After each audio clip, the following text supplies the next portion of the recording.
হুঁশিয়ার সাবধান, যুবলীগের পান্ডারা হুঁশিয়ার সাবধান, আওয়ামী লীগের দোসরেরা হুঁশিয়ার সাবধান, তুমি কে আমি কে পারবে পারবে, আমার ভাই কবরে খুনি কেন বাহিরে, আমার ভাই কবরে খুনি কেন বাহিরে, আমার ভাই কবরে খুনি কেন বাহিরে, আমার ভাইয়ের রক্ত বিনা যেতে দেব না, তুমি কে আমি কে পারবে পারবে, তুমি কে আমি কে পারবে পারবে।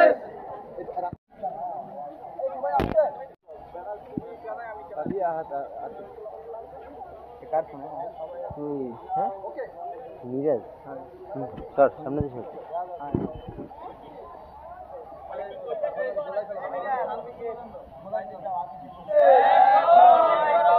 জিয়ার সৈনিক এক হও, লড়াই করো, তুমি কে আমি কে পারবে পারবে, তুমি কে আমি কে পারবে পারবে, তুমি কে আমি কে পারবে পারবে, আমার ভাই কবরে খুনি কেন বাহিরে, আমার ভাই কবরে খুনি কেন বাহিরে, আমার ভাইয়ের রক্ত বিনা যেতে বাংলা কলেজের বর্তমান শিক্ষার্থী সহ বাংলা পৌর ও থানা ছাত্রদলের সকল নেতৃবৃন্দকে আমার পক্ষ থেকে আন্তরিক শুভেচ্ছা অভিনন্দন ও সালাম জানাই। আসসালামু আলাইকুম।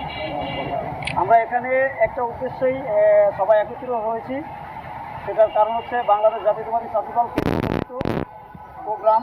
আজকে আমাদের জাহিদুল ইসলাম পারভেজ নামে একটা ছেলে আমাদের বাংলাদেশ ছাত্রদল কর্মী ও মানে ঢাকা বেসরকারি একটি কলেজের শিক্ষার্থী, প্রাইম বিশ্ববিদ্যালয়ের শিক্ষার্থী জাহিদুলকে ছুরিকাঘাতে ছাত্রলীগ সহ বিভিন্ন বৈষম্য বিরোধী ছাত্র আন্দোলনের নেতাকর্মী সহ ছাত্রলীগ সহ একত্রিতভাবে তার উপরে অতর্কিত হামলা চালায় এবং তাকে নৃশংসভাবে কুপিয়ে হত্যা করে।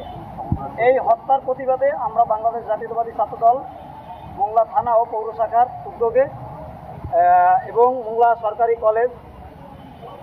সরকারি কলেজের উদ্যোগে আজকে এই প্রোগ্রাম বা কর্মসূচিতে আপনারা সবাই আছেন। আমরা এখন একটা মিছিল দিব, মিছিল দিয়ে আমাদের কর্মসূচি স্থগিত করব। আমাদের এখানে উপস্থিত আছেন বাংলাদেশ জাতীয়তাবাদী ছাত্রদল মোংলা সরকারি কলেজ শাখার বিপ্লবী সদস্য সচিব, সদ্যপ্রাপ্ত সদস্য সচিব, আমাদের খুব কাছের ছোট ভাই সজীব মিয়া শান্ত আমাদের মাঝে কিছু উপস্থাপনা করবেন।